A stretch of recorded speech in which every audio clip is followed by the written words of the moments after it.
नमस्कार. तर इंद्रायणी या मालिकेच्या आजच्या भागात आपण पाहणार आहोत की मोठ्या बाई इंदू आणि अदूला सदानंद बुवा यांच्या घरी घेऊन आलेले असतात. तेव्हा अदू इकडे तिकडे फिरत असतो. मोठ्या बाई त्याला ओरडत म्हणतात की इथे बसून राहायचं, कुठेही जायचं नाही. आता अदू इंदूला विचारतो की इंदू, तुझ्या पोटातील गुडगुड कमी झाली का गं? हे ऐकून मोठ्या बाई खूप घाबरतात आणि इंदूकडे बघत म्हणतात की गुडगुड, आणि ते थोडेसे थांबत म्हणतात म्हणजे भीती का? भीती वाटते तुला?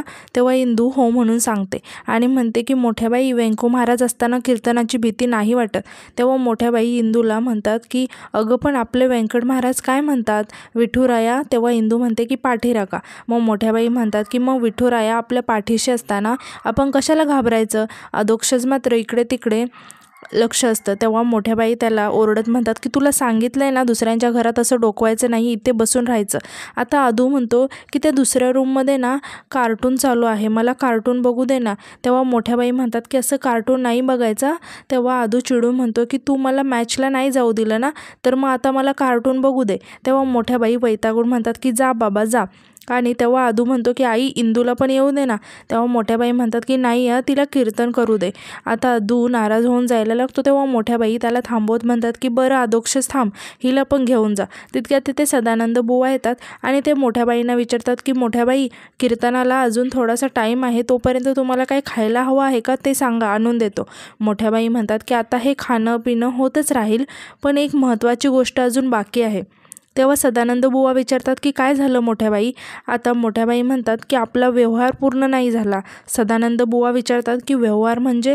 तेव्हा मोठ्या बाई सदानंद बुवांना म्हणतात की म्हणजे तुम्ही कीर्तनाचा ॲडव्हान्स म्हणून 20,000 रुपये दिले.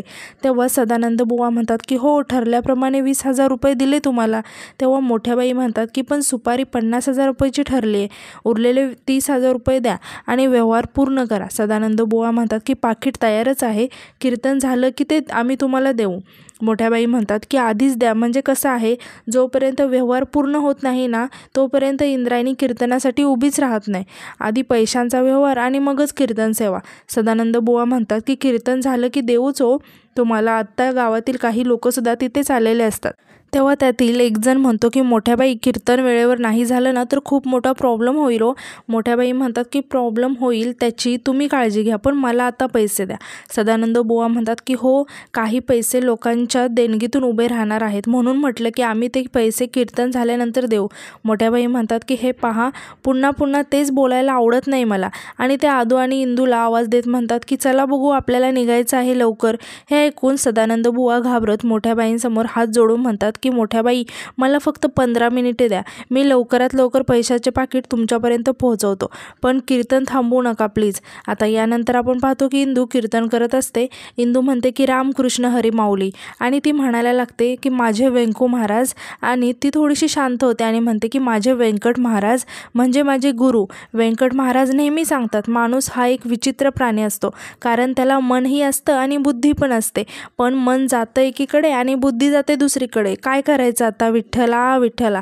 तर दुसरीकडे सदानंद बुवा मोठ्या बाईंना पैशाचं पाकिट आणून देतात. आता मोठ्या बाई पैसे मोजायला लागतात आणि सदानंद बुवांना म्हणतात की थांबा. तेव्हा सदानंद बुवा म्हणतात की आता काय मोठ्या बाई, दिलं आहे ना तुम्हाला तुमचं पाकिट? मोठ्या बाई म्हणतात की हो, पण तुम्ही सांगितल्याप्रमाणे आम्ही तुमचा मान राखला, कीर्तन सुरू झालं की. आता तुम्ही एवढे पैसे दिले ते बरोबर दिले की नाही हे बघायला नको का? आणि कसं आहे ना, पैशाच्या बाबतीत मी कोणावरही विश्वास ठेवत नाही, थांबा जरा, असं म्हणून ते पैसे मोजायला लागतात आणि पैसे बॅगेत ठेवतात खुश होऊन आणि म्हणतात की चला. तर इकडे इंदू सांगत असते की आपल्या बहिणाबाई काय म्हणतात, मन वडाय वडाय उभं पिकातलं ढोरं, म्हणजे काय, तर आता सांगते तुम्हाला. सगळेजण इंदूकडे खूप कौतुकाने बघत असतात. आता इंदू सांगते की आमच्या विठूची वाडीत ते खाशाबा दादा आहे ना, तो शेतीचं सगळं काम बघतो आणि काही गुरं पण सांभाळतो. तेव्हा तो गुरं चरायला नेतो ना, तेव्हा त्याला खूप सांभाळावं लागतं गाई गुरांना, कारण की एक गाय चुकून जर शेतात गेली ना, तर तिला किती पण हाकला तरी पण ती शेतातच येते. आणि आमचा खाशाबा दादा मोठ्या मेहनतीने त्या गाई गुरांना हाकलून त्यांच्या गोठ्यापर्यंत आणतो. माऊली, असंच मनाला पण आवरायचं असतं बरं का. तुम्हाला अजून एक गोष्ट सांगते. एक गावात एक मावशी होत्या. आता त्यांचं नाव काय ठेवायचं बरं, उमाबाई, रमाबाई की श्यामाबाई? तेव्हा कीर्तन ऐकायला आलेल्या एक ताई म्हणतात की श्यामाबाई. यावर इंदू म्हणते की बरं श्यामाबाई, पण इथे तर कोणी श्यामाबाई नाही आहे ना. तेव्हा सगळेजण हसायला लागतात. इंदू म्हणते की आता हसताय तर मग नाही आहे. आता इंदू सांगायला लागते की एका गावात एक श्यामाबाई होत्या. तर एके दिवशी ते त्यांच्या नवऱ्याला म्हणाले खलबत्त्यात ठेचा कुटून कुटून माझे हात खूप दुखत आहेत, मला एक मिक्सर आणून द्या ना. मग आणून दिला मिक्सर, मोठ्या कष्टाने आणून दिला. मग काय चांगले 10 दिवस गेले, 15 दिवस गेले. पुन्हा श्यामाबाई त्यांच्या नवऱ्याला म्हणाल्या की कपडे धुवून धुवून माझे हात बघा ना कसे घट्ट झालेत, मला कपडे धुवायची एक मशीन घेऊन द्या ना. तेव्हा नवऱ्याने पै पै जमा करून आणली की ती कपडे धुवायची मशीन. आता काय करायचं त्या श्यामाबाईला, एकानंतर एक फरमाईशच संपण्याचा झाल्या की लोभ सुटेना मिक्सरचा, कपडे धुवायचा, मशीनचा, इतर गोष्टींचा. पण बघा आता जर का श्यामाबाईला कळलं की हा लोभ आहे, आपण सोडून दिला पाहिजे, तर श्यामाबाईला उपरती झाली असं म्हणायचं. तर आपल्या सगळ्यांना वाल्या कोल्याची गोष्ट माहितीच असेल, तेव्हा सगळेजण हो म्हणायला लागतात. आता इंदू सांगते की तर एक होता वाल्या, तो लोकांना लुटायचा, लोकांचे पैसे घ्यायचा, मारायचा. एके दिवशी त्याला नारद मुनी म्हणून भेटले आणि ते त्याला म्हणाले की तू हे सगळं करतोयस ते कोणासाठी करतोय. तेव्हा वाल्या बोलला की हे सगळं मी माझ्या घरच्यांसाठी करतोय, घरच्यांना सुख देतो. मग नारद मुनींनी विचारलं की तू हे सगळं करून तुझ्या घरच्यांना सुख वाटतोयस ना, मग हे सगळं तुझं पाप आहे ना, तुझ्या घरचे हे पाप वाटून घेतील का. वाल्या गेला त्याच्या घरी विचारायला. घरचे बोलले की आम्ही कशाला तुझं पाप वाटून घेऊ, आम्ही थोडी बोललो होतो की तुला की लोकांना धाक दाखव, पैसे घे आणि तू चांगले पैसे कमाव ना आणि लोकांना घाबरू नकोस, आम्ही नाही तुझं पाप वाटून घेणार.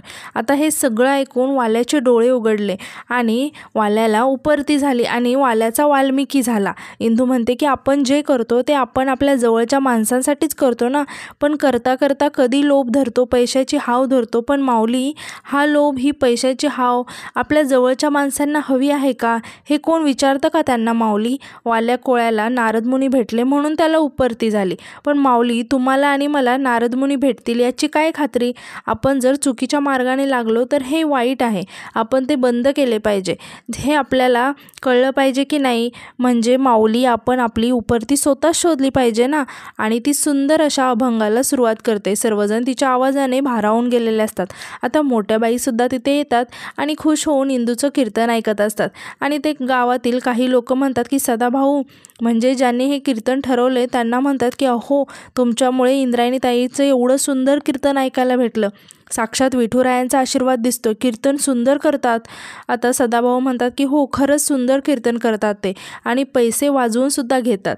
आता कीर्तन झाल्यानंतर सर्वजण खुश होऊन टाळ्यांचा गडगडाट करतात. सदाभाऊ उठून इंदूजवळ जातात आणि म्हणतात की रामकृष्ण हरी माऊली, आणि म्हणतात की इंद्रायणी माऊली, तुमच्या मधुर वाणीने आम्ही सगळे तृप्त झालो आहोत. हे इंदू म्हणते की हे सगळं मला व्यंकट महाराजांनी शिकवलं आहे. आमचे व्यंकट महाराज म्हणतात की कीर्तन ही सेवा आहे, त्यामुळे आपण ती कसलीही अपेक्षा न ठेवता करायची. आणि म्हणते की मला यामध्ये जास्त आनंद आहे की या कीर्तन सेवेमुळे तुमच्या शाळेचं काम पूर्ण होणार आहे. सदाभाऊ थोडेसे आश्चर्याने विचारतात की शाळेचं काम. मोठ्याबाई घाबरतात आणि इंदूजवळ जाऊन म्हणतात की इंद्रायणी, छान केलंस कीर्तन. आणि म्हणतात की काय आहे, आता ही सुद्धा एक शाळाच आहे चांगल्या गोष्टी शिकण्याची. सदाभाऊ विचारतात की पण या कोणत्या शाळेबद्दल बोलतायत. मोठ्याबाई म्हणतात की प्रबोधनाची शाळा म्हणजे कीर्तन. आणि त्या इंदूला विचारतात की बरोबर ना इंद्रायणी. सदाभाऊ म्हणतात की बाल कीर्तनकार इंद्रायणी वाडीकर, आम्ही तुमच्याबद्दल खूप काही ऐकून होतो, पण आज कीर्तन अनुभवलं आम्ही तुमचं. मग इंदू सर्वांना रामकृष्ण हरी असं म्हणते. मोठ्याबाई म्हणतात की चला निघूया आता. यानंतर आपण पाहतो की मोठ्याबाई अधोक्षज आणि इंदूला घरी घेऊन निघालेल्या असतात. आता अदू इंदूला म्हणतो की इंदू, आजचं कीर्तन मस्त झालं ना. तितक्यात सदाभाऊ मोठ्याबाईंना आवाज देत तिथे येतात. मोठ्याबाई विचारतात की का हो, काय झालं, आमचं काही राहिलंय का. सदाभाऊ म्हणतात की मगाशी इंद्रायणीताई म्हणत होत्या ना की शाळेच्या बिल्डिंगचं काहीतरी काम आहे, त्याचाच संदर्भ लागेन असा झालाय बघा मला. आता मोठ्याबाई म्हणतात की ते बोलण्यात ऐकण्यात काहीतरी घोळ झाला असेल. इंदू म्हणते की कसला घोळ मोठ्याबाई, आणि म्हणते की अहो, आपण ही कीर्तन सेवा यांच्या शाळेसाठीच केली आहे ना. कीर्तन केल्यावर जमलेला निधी शाळेच्या दुरुस्तीसाठीच वापरला जाणार आहे ना. मोठ्याबाई इंदूला शांत करत म्हणतात की हे बघ इंद्रायणी, हे असं आता इथे उभं राहून बोलायच्या गोष्टी नाही, आता आपण घरी गेल्यानंतर बोलूया.